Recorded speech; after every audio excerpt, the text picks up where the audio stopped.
Thank you Shri Shivashish Khuntia ji. Next member to speak is Shri Manoj Kumar Jha, 15 minute. जी शुक्रिया vice chairman साहब, शुक्रिया तमाम सदस्यों का जो नए चुन के आए हैं, शुक्रिया इस मैंडेट का भी जिसने दोनों पक्षों को एक संदेश दिया है। सबका शुक्रिया अदा करते हुए मैं सबसे पहली चीज़ कहूँगा कि महामहिम के एड्रेस को अंग्रेजी में कहते हैं एड्रेस और हिंदी में कहते हैं अभिभाषण। मैंने बीते वीकेंड पर काफ़ी सर्च किया कि अभी उपसर्ग लगाने के पीछे मंशा क्या होगी, तो जितने मुझे तत्व मिले उससे ये लगा कि कोई बहुत बड़ी चीज़ होती है। मुझे स्मरण हुआ लोकसभा में प्रोफेसर हिरेन मुखर्जी थे, वो कहा करते थे कि अभिभाषण यानी प्रेसिडेंशियल एड्रेस पक्ष और विपक्ष को मिलकर लिखना चाहिए।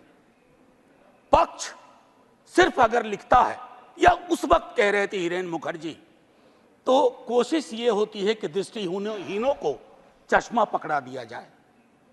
हमारी कोशिश वो नहीं होनी चाहिए। मैंने पिछली दफा भी कहा था, अब कब ये बदलाव होगा मैं नहीं जानता, लेकिन इस मैंडेट को मैं सबसे पहले बोलूंगा, उसके बाद बिंदुवार कुछ चीजों पर पैरा दर पैरा जो अभिभाषण के संदर्भ थे। शुक्रिया बहुत बहुत। तो वाइस चेयरमैन साहब, मैं उन बातों का बहुत जिक्र नहीं करूंगा जो उनकी बातों में शुमार नहीं थी।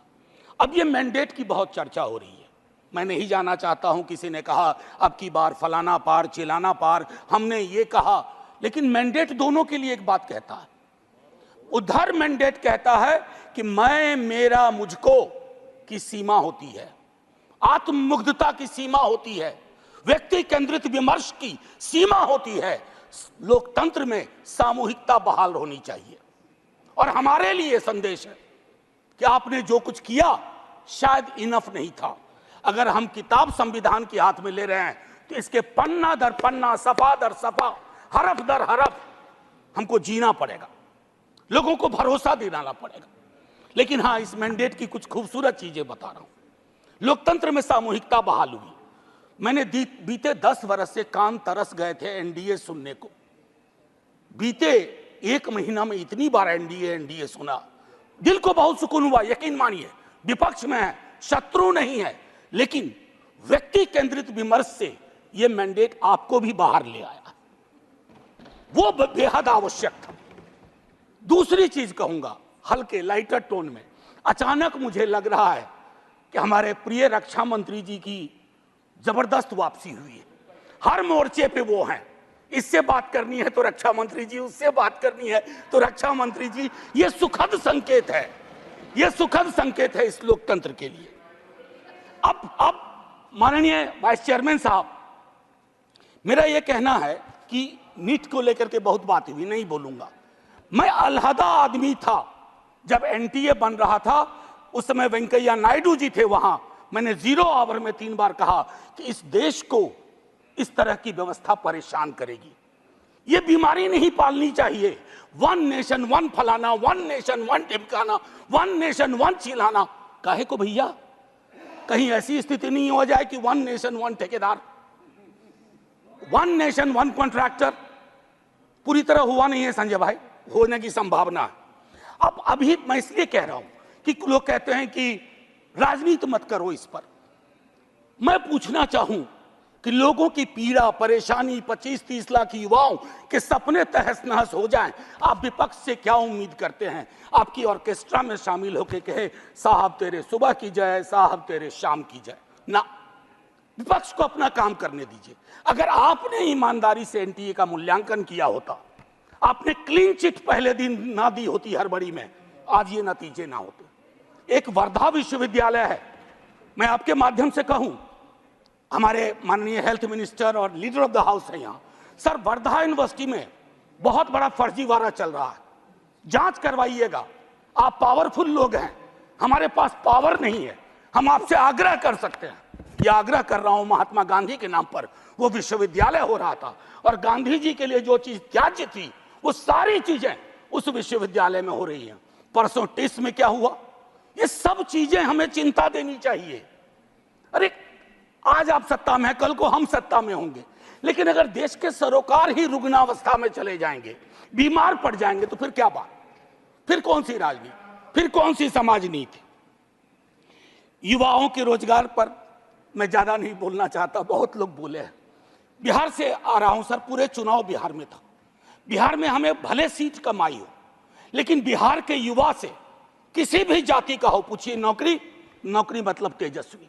हमने मयार बदला, वहां चिंतन बदल दी, धारा बदल दी।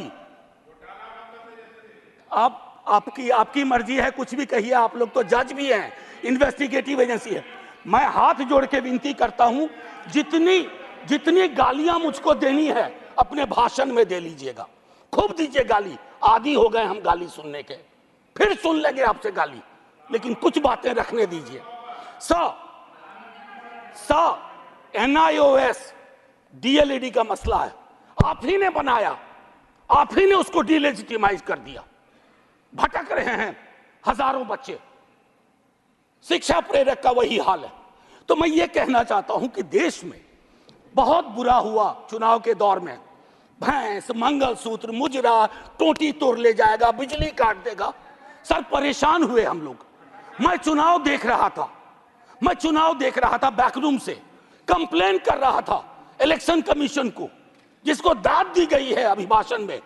सर कंप्लेन फर्स्ट फेज में किया, परसों मेल आता है, परसों, डे फॉर यस्टरडे, अपना नाम, पता, असेंबली नंबर, मोबाइल नंबर भेजिए। अब किस बात का भैया, अब किस बात का? ये व्यवस्थाएं हैं। इलेक्शन कमीशन की क्रेडिबिलिटी पे एक सर्वे हुआ, 28% लोगों का सिर्फ भरोसा है।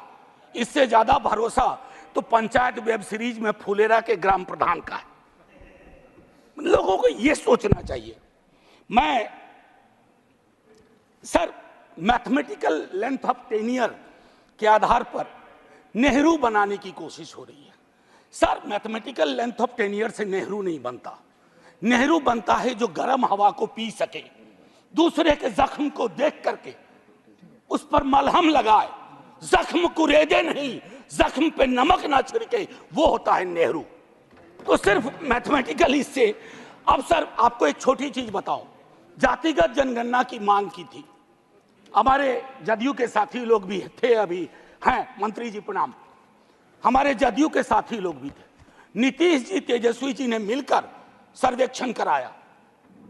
सर को मैडम कोर्ट में आया, कोर्ट में कौन खड़े हुए यहां, नाम लूं, सॉलिसिटर जनरल ने रोकने की कोशिश की। किसके इशारे पे हो रहा है? एक तरफ आप कहते हैं वंचितों का कोई नुकसान नहीं होने देंगे, और दूसरी तरफ आप इस प्रकार की कोशिशें करते हैं। आज बिहार की सबसे बड़ी मांग है कि सर्वेक्षण के बाद जो आरक्षण का आधार बढ़ाया गया उसको 9वीं अनुसूची में डालिए।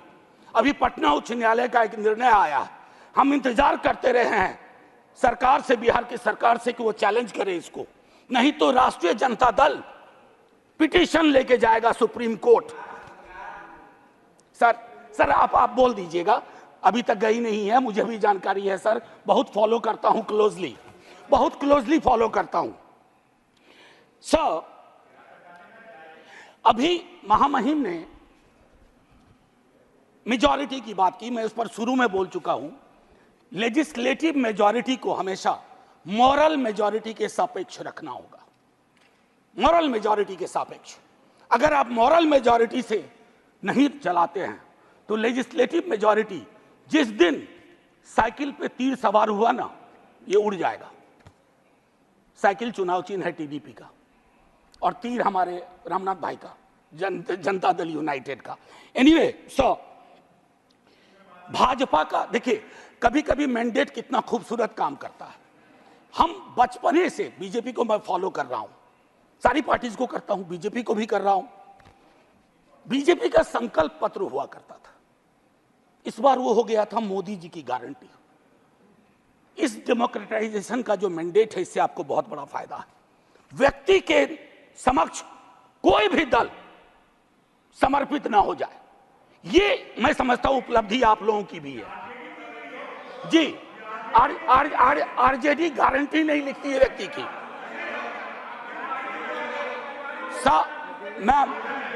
Ma'am protect me, I need your protection. Ma'am chairperson, I have 15 minutes. आप Would you care to sit down, sir? आप जरा बीच में मत बोलिए। ये तरीका नहीं है sir, leader of the house ऐसे चलेगा? आप बीच में मत बोलिए प्लीज।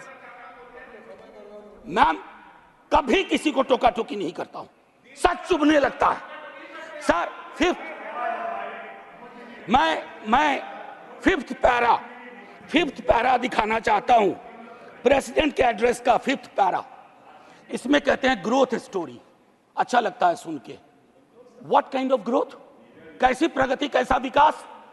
Joblessness, hopelessness, फेसलेसनेस। और आप चाहते हैं कि उस इकोनॉमिक प्रॉस्पेरिटी के पक्ष में हम ताली बजाएं। मैम, मेरी ये किताब कॉन्स्टिट्यूशन संभवतः सबसे पहले मैंने ही दिखाना शुरू किया था। निर्मला जी नहीं है हमारी फाइनेंस मिनिस्टर। हर बजट के बाद में आर्टिकल 39 पढ़ता था। कॉन्सेंट्रेशन ऑफ वेल्थ, कोई ब्लूप्रिंट है कि आय की जो असमानता है इस देश को लील रही है, ताली बजा रहे हैं। 5 करोड़ पूंजीपति तरक्की कर रहे हैं, उसको देश की तरक्की मान रहे हैं।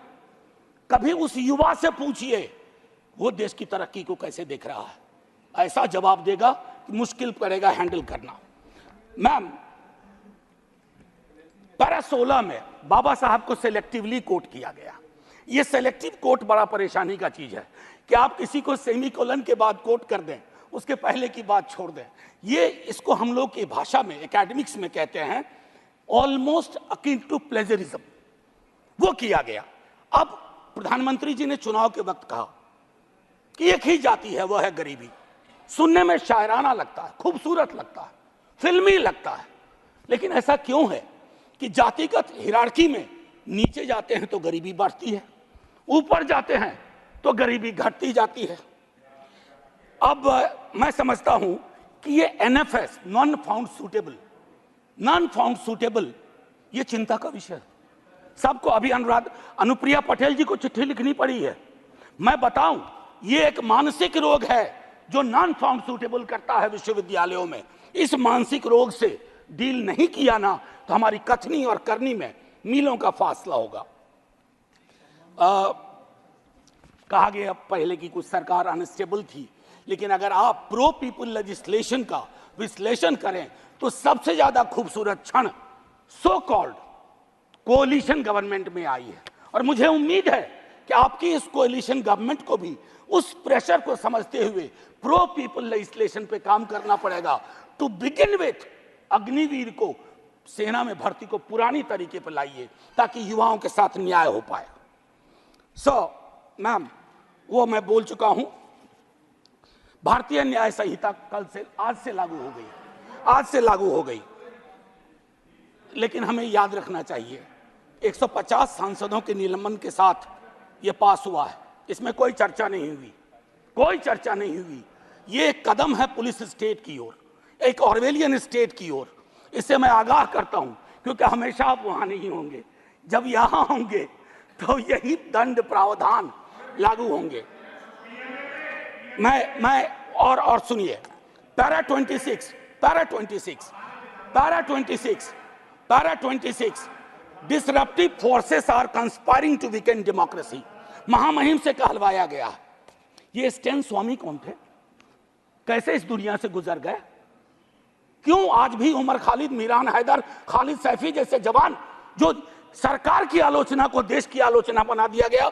और मैं 2 किताब, अगर ये किताबें मेरे पास आती हैं तो नड्डा जी के कार्यालय में भी पहुंचना चाहिए। The incarcerations by Alpa Shah और ये challenging caste by Ejaz Ashraf. ये दास्तान है democracy, how it is being मजल्ड।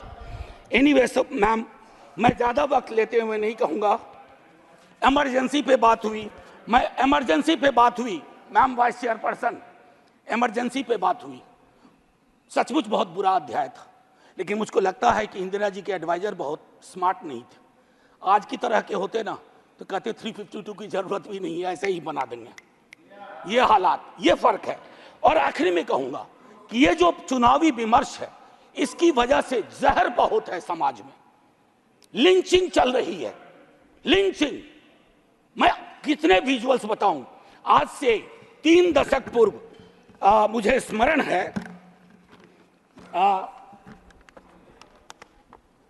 Rahi Masoom रजा ने एक छोटी कविता लिखी थी, मैं यही कह के खत्म करूंगा।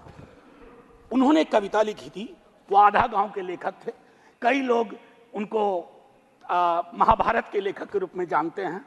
उन्होंने एक, और उनके लिए गंगोली और गंगा उनकी माँ थी, ये था एक भारतीय मुसलमान का चित्रण।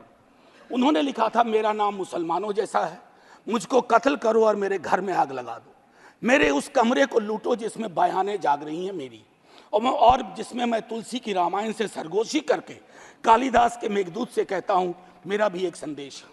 अब आइए दूसरा, ये 3.5 दशक पूर्व लिखी गई अभी, और यही मैं खत्म करूंगा। ये पूरे देश का चित्रण है, ये हम सब के लिए आईना है। वरना मारे जाओगे, रघुवीर सहाय को याद करते हुए एक युवा कवि अदनान नाम के लिखा है।